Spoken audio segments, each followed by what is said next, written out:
اگر آپ نے ابھی تک ہمارا چینل سبسکرائب نہیں کیا تو فوراً سبسکرائب کیجئے، ساتھ ہی بیل آئیکن پر کلک کریں تاکہ مزید آنے والی ویڈیو ہیں وہ آپ کو وقت پر ملتی رہیں۔ ایک ایسے شخص کا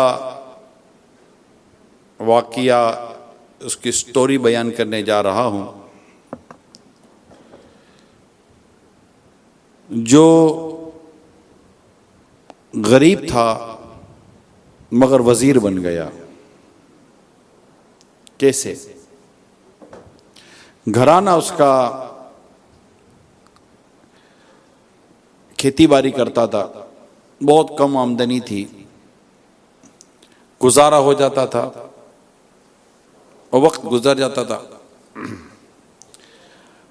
کہیں پڑھتے، کچھ سیکھتے، کچھ علم حاصل کرتے، اس کا کوئی رجحان گھر میں تھا ہی نہیں۔ مگر یہ بچپن سے ہی ذہین تھا، پڑھنے کا اس کو شوق تھا،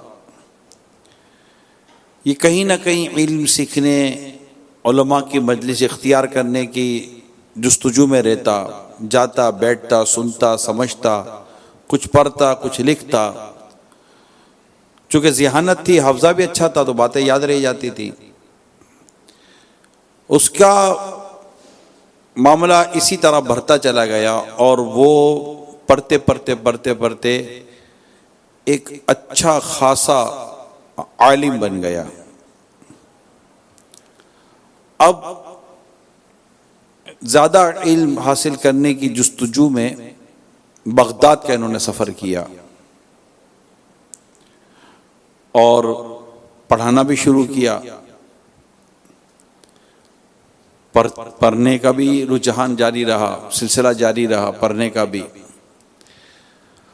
اب بغداد سے تک جو یہ اپنے گھر سے یا گاؤں سے جو پیسے لے کر نکلے تھے وہ ایک ایک کر کے ختم ہونے لگے۔ تو کوشش کی کہیں جاب مل جائے کہ پڑھائی بھی جاری رہے، پڑھانے کا سلسلہ بھی جاری رہے اور مجھے نوکری بھی مل جائے۔ کئی جگہوں پر کوشش کی لیکن جاب مل نہیں رہی تھی۔ آخر کار جو حکومتی یا ریاستی ادارے ہوتے ہیں ان میں جاب اپلائی کی تو عباسی خلیفہ کا یہ دور تھا، وہاں بھی کوشش کی کہ کوئی مجھے دیوان میں، دربار میں نوکری مل جائے تو میرا گزارا ہوتا رہے۔ بار بار جاتے لیکن وہ ان کو یہی کہا جاتا ہے بھائی خالی ہوگی تو وہاں کو اطلاع دے دیں گے، فی الحال تو کوئی جاب اسامی خالی ہے نہیں۔ اب میرے پاس کہتے ہیں کہ پیسے تو تھے ہی نہیں، جاب مجھے مل نہیں رہی تھی، گزارا اب کروں تو کیسے کروں؟ آخر کار میں نے اپنے گاؤں واپس چلنے کا ارادہ کر لیا کہ اب یہاں لگتا ہے کہ میں مزید گزارا کر نہیں سکوں گا، پیسے ہی نہیں تھے، گھر کی کوئی پوزیشن سی تھی نہیں کہ جہاں سے پیسے آ جاتے۔ کہتے میرے جیب میں آخری درہم تھا وہ بھی میں نے چلتے چلتے خرچ کر دیا بغداد میں ہی، اب کچھ بھی پیسے نہیں تھے، پیدل ہی چل پڑے۔ پیدل چلتے چلتے راستے میں عصر کا وقت ہوا، آس پاس دیکھا تو کچھ مسجد ایسی نظر نہیں آئی، تھوڑا آگے پیدل گئے تو ایک کونے میں ایک ایسی مسجد تھی جو لگتا تھا کہ شاید وہاں کوئی نمازی ہے ہی نہیں، ویرانی ٹائپ کی جگہ تھی۔ کہتے میں وہاں گیا، وہاں جا کر میں نے کنویں سے وضو کیا اور وضو کر کے میں نے نماز عصر ادا کی۔ دوران نماز مجھے کسی کی سسکی، آہٹ اور کرانے کی آواز ہوتی ہے، اس طرح کی آواز آنے لگی۔ میں نماز سے فارغ ہو کر دیکھا تو ایک شخص کونے میں اس طرح جیسے کہ بیماری میں بندہ بے چین تھا، تڑپتا ہے، آوازیں نکالتا ہے، اس کی یہ کیفیت تھی۔ اس کے قریب گیا، جا کر میں نے اس کے بدن کو ہاتھ لگایا تو بخار میں تپ پڑا تھا۔ میرے بھائی آپ کون ہو؟ بولا لگتا ہے میرا آخری وقت آ گیا ہے، میں بس ایک پردیسی ہوں اور یہاں دور ویرانے میں پڑا ہوں، کچھ ہے نہیں میرے پاس، بس یہ کہ لگتا ہے میرا آخری وقت آ چکا ہے۔ کہا بھائی کوئی آخری خواہش، کوئی ایسی خواہش ہو تمہاری تو بتاؤ۔ کب میری تمنا یہ تھی کہ مرنے سے پہلے انگور کھا کے مروں میں. انگور کھانے کا دل ہو رہا تھا, اگر ہو سکے تو مجھے انگور کھلا دو. کہا بھائی انگور میں کہاں سے لاؤں گا, تو بہت دور ہوں میں, تو شہر تو دور ہے. کب آپ نے خواہش پوچھی تھی تو خواہش تو یہی ہے. اب وہ سوچنے لگا کہ یار پردیسی آدمی ہے, باہر کا آدمی, نہ جانتا ہوں نہ پہچانتا ہوں, بیمار آدمی ہے, ہو سکتا ہے شاید بیچارے کی آج کو آخری رات ہو. کیا کروں اب؟ اچھا میں انگور لینے بھی جاؤں تو کیسے لے کر آؤں؟ میرے خود پاس پیسے نہیں ہیں, آخری درہم تھا وہ بھی میں نے بغداد میں خرچ کر دیا, پیسے بھی نہیں ہیں. پھر سوچنے لگا یار بیمار آدمی ہے, اجنبی آدمی ہے, پریشان آدمی ہے, کوشش کرتا ہوں اس کی حاجت پوری کر لوں, اس کی ضرورت پوری کر دوں, اس کی خواہش پوری کر دوں. کیا پتہ دعا مل جائے, کوئی اللہ تعالیٰ کو میرا یہ معاملہ پسند آ جائے کہ مجھے اس سے کوئی ذاتی دنیاوی نفع تو نظر نہیں آتا. یہ آدمی بالکل ایک میں انجانا سا آدمی ہے, ہو سکتا ہے میرا رب مجھ سے راضی ہو جائے اور میری جو مشکل ہے, میری جو پریشانی ہے اور میرے لیے جو مسائل اور آزمائش ہیں, کیا پتہ اللہ تعالیٰ اس عمل کی برکت سے وہ دور فرما دے. یوں اس کو ایک امید جاگی نا, نیکی بھلائی کرنے کے ساتھ کو میرا معاملہ اچھا ہو جائے. کہا بھائی آپ انتظار کرو, میں انگور لے کر آتا ہوں. کہتے میں شہر کی طرف چلا گیا, جا کر میں نے انگور کا دام پوچھا تو بتایا کہ بھائی آدھا درہم کا یہ خوشہ ہے پورا انگور کا, جو اتنے سارے انگور ایک ساتھ لگے ہوتے ہیں. تو میں نے کہا بھائی میرے پاس پیسے تو نہیں ہیں, البتہ یہ میرا جبہ ہے چوغا, یہ آپ ایک کام کریں کہ اس کو آپ رکھ لیں اپنے پاس, اور میں انشاءاللہ آپ کو ایک درہم آدھا درہم دے کر اپنا یہ جبہ اپنا چوغا لے جاؤں گا. کہا ٹھیک ہے. اس نے اپنا لباس دیا, انگور لیے اور مسجد کی طرف چل پڑا. تو اندھیرا ہو گیا, مغرب تو ہو چکی تھی. کہنے لگا میں نے جا کر پہلے نماز مغرب ادا کی اور اس کو جا کر انگور دیے تو اتنا خوش ہوا, اتنا خوش ہوا, اتنا خوش ہوا, اس کے چہرے پر خوشی کے آثار نمایاں ہو چکا. حالانکہ وہ بیمار شخص تھا, مگر انگور دے کر بس خوش ہو گیا, اور اس نے جی بھر کر انگور کھائے, اور وہ بڑا مطلب کہ راضی تھا, خوش تھا. مجھے دعائیں دیں کہ تم نے میری یہ خواہش پوری کر دی وغیرہ وغیرہ. اور لگتا ہے کہ اب میں مطلب کہ بچوں کا نہیں, اور یہ میرا لگتا ہے آخری وقت ہے, لیکن لگتا ہے تمہیں میرے رب نے میرے پاس ایک رحمت بنا کر ایک نعمت کے طور پر بھیجا ہے کہ کیا پتہ تمہاری وجہ سے میری مشکل آسان ہو جائے. میں تمہیں اپنی داستان سناتا ہوں کہ میں ہوں کون اور یہاں پہنچا کیسے. اب سنیے اس کی داستان. کہنے لگا بھائی میں بہت بڑا بیپاری تاجر رہا ہوں, میرا نام ہے احمد, اور میرا ایک بھائی تھا جس کا نام تھا محمود. ہم دونوں اپنے شہر کے اچھے تاجر تھے, اچھے بزنس مین تھے. اب ہماری دونوں کی خواہش یہ تھی کہ ہم بغداد سے کوئی اچھا خاصا سامان تجارت لائیں اور اپنے شہر میں آ کر اس کو بیچیں. چنانچہ میں بھی چلا, میرے بھائی بھی میرے ساتھ چلے. میں نے بھی اچھا خاصا سامان خرید لیا. میرے بھائی نے کوئی سامان خریدا نہیں, لیکن اس کے پاس 1000 دینار تھے جو اس نے پٹے میں باندھ کر رکھے تھے. کہا کہ بھائی تم میرے بڑے بھائی ہو, تم اس کو سنبھالو. خیر میں نے اپنی کمر میں وہ پٹا باندھ لیا تھا, اور ہم بہت سارا سامان خرید کر پھر چلے اپنے شہر کی طرف. قافلہ بڑا تھا اور کافی مالیت کا ہمارے پاس مال تجارت تھا, اور اس کی دیکھ بھال اور سنبھالنے کے لیے ہم نے کچھ نوجوانوں کو بھی ہائر کیا ہوا تھا, وہ بھی ساتھ ساتھ چل رہے تھے تو کہیں کوئی لوٹ مارنا ہو جائے.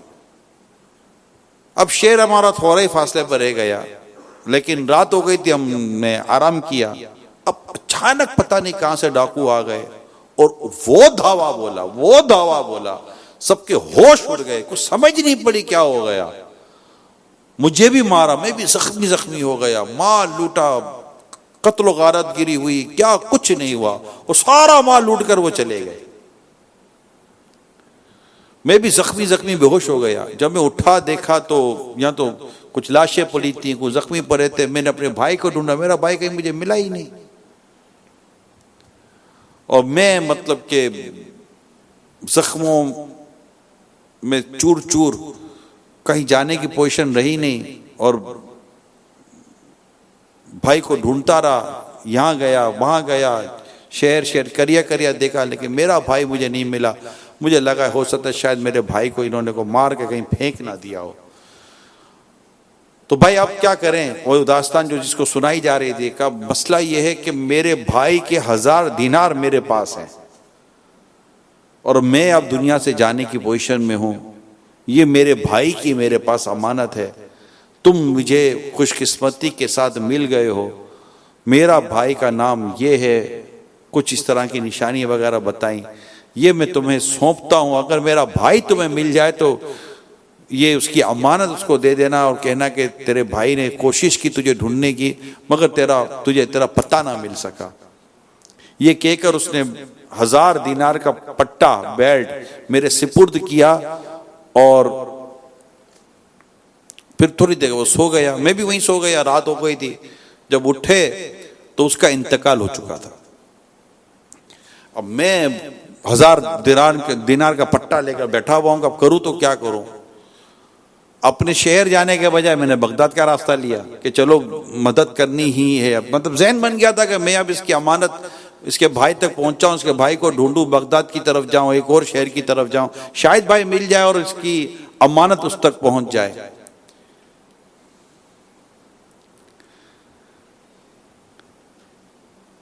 راستے میں کشتی لی کہ ایک کنارے سے دوسرے کنارے کی طرف جاؤں، دریا تھا۔ اب کشتی میں بیٹھ گیا، اور ایک شخص کشتی چلا رہا ہے، اس سے تھوڑی بات چیت شروع ہوئی۔ تو بات چیت ہوتے ہوتے میں نے اس کو پوچھا بھائی تمہارا نام کیا ہے؟ تو کشتی والے نے بتایا میرا نام محمود ہے۔ اور مجھے ایسا ہوا کہ یہ کہیں محمود تو جس کو تو میں ڈھونڈ رہا ہوں، تو میں نے ایسے تھوڑی اور بات کھرچنے کی کوشش کی کہ یہ مجھے بتائے ہے کیا۔ تو اس نے کہا یار تم بڑے فضول قسم کے آدمی ہو، اپنے کام سے کام رکھو، تمہیں کیا غرض ہے کہ میں کون ہوں، کیا ہوں، کدھر سے آیا ہوں؟ اس نے کہا بتاؤ تو صحیح، ہو سکتا ہے تمہیں کچھ فائدہ ہو۔ میں نے اس کو ابھارا کہ مجھے کچھ بتایا جائے۔ جیسے ہی میں نے زیادہ پریشر کیا تو اس نے اپنی کہانی سنانی شروع کی، اور پھر اس سے بتایا کہ میرا یوں ہوا تھا، میں تاجر تھا، میرے بھائی احمد تھا، ہم مال تجارت لے کر آ رہے تھے، مجھے کیا پتا تھا کہ میرے بڑے بھائی کے نیت بگڑ جائے گی، خراب ہو جائے گی۔ میں نے اس کو 1000 دینار دیے، ہم کو لوٹ لیا گیا، میرا بھائی میرے 1000 دینار لے کر بھاگ گیا، میں نے کہاں نہیں ڈھونڈا، مگر بس لالچ انسان کو اندھا کر دیتی ہے۔ باپ رے باپ، جو اس نے اپنے بھائی کی برائیاں شروع کی، اس نے کہا بھائی بریک لگا۔ تو کیا بھائی یوں لوٹ کے لے گیا؟ بولا تمہیں کیا، جو ہوا ہے وہ میں بتا رہا ہوں، تم کچھ نہیں جانتے، میں اب تمہیں بتاتا ہوں کہ تمہارے ساتھ کیا ہوا ہے۔ پھر اس نے اس کے بھائی احمد کی ساری کہانی سنائی، اور کہا یہ ہے تیرا بھائی، مسجد کے کونے میں سسک کر بیچارہ مر گیا، لیکن اپنے 1000 دینار جو تیرے تھے، اس سے اس نے 1 دینار بھی خرچ نہیں کیا اپنے لیے، جبکہ اس کو انگور کھانے تھے۔ میں انگور اپنے لباس کو ادھار رکھوا کر میں اس کے لیے انگور لے آیا، مگر تیرے بھائی نے تیرے مال میں 1 روپے کی بھی خیانت نہیں کی، اور تو اس کو اتنا برا بلا سمجھ رہا ہے۔ اب اس کی جناب ہوش اڑ گئے، کہا اچھا تو میرا بھائی انتقال کر گیا، وہ انتقال کر گیا، اور یہ لے تمہارے بھائی نے یہ دیا ہے۔ تو میں نے اس کو گنتی کی تو اس میں سے 1 دینار کم تھا۔ بولے اس میں 1 دینار کم ہے؟ بولے 1 دینار تو کم ہوگا نا، آدھا دینار کا میں نے وہ انگور کے پیسے دیے، اس میں سے یہ سب کچھ ہو گیا ہے، اور آدھے دینار کا اس نے کچھ بتایا۔ تو یوں بڑا خوش ہوا اور اس کو دعائیں دی۔ اب وہ تھا تو بغداد میں ہی، جیسے بغداد میں بھائی جو اس کو ملا تھا، تو ایسے میں اس کو پیغام ملا وہاں سے، جو دیوان میں جو ریاست تھی وہاں جو اس نے درخواست ڈالی تھی، تو وہاں سے اس کو اطلاع ملی کہ بھائی تمہاری نوکری لگ گئی ہے۔ تو وہ کہتا ہے کہ میں خوش ہو گیا، مجھے لگا کہ چلو کسی کی طرف بھلائی کی نیکی کی تو میرا بھی کام ہو گیا۔ میں نے وہاں جا کر جاب شروع کی، مجھے چھوٹی موٹی سی نوکری مل گئی، مگر چونکہ تھا میں تھوڑا ذہین تھا، پڑھتا تھا، لکھتا تھا، شوق بہت تھا. میں کرتے کرتے کرتے کرتے آخر کار میں بادشاہ کے قریب ہوتا چلا گیا، قریب ہوتا، یہاں تک کہ میں اتنا قریب ہو گیا کہ آخر کار بادشاہ نے مجھے اپنا وزیر مقرر کر کے میری وزارت کا اعلان کر دیا. میں نے کئی جگہوں پر اس واقعے کو شارٹ کرنے کی کوشش کی ہے، ڈیٹیل کو میں نے کئی جگہوں پر میں نے اس کو حذف کیا ہے تاکہ مطلب کہ ہم اپنے اس مقصد کو پہنچ سکیں. اس واقعے میں نیکی اور بھلائی کا صلہ ہمیں نظر آتا ہے. جب آپ کسی کے ساتھ بھلائی کرتے ہیں، کسی کے ساتھ نیکی کرتے ہیں، کسی کی حاجت روائی کرتے ہیں، کسی کی حاجت پوری کرتے ہیں، کسی پریشان حال کی پریشانی دور کرتے ہیں، تو یاد رکھیے پیارے سامو، یہ نیکی ضائع نہیں ہوتی.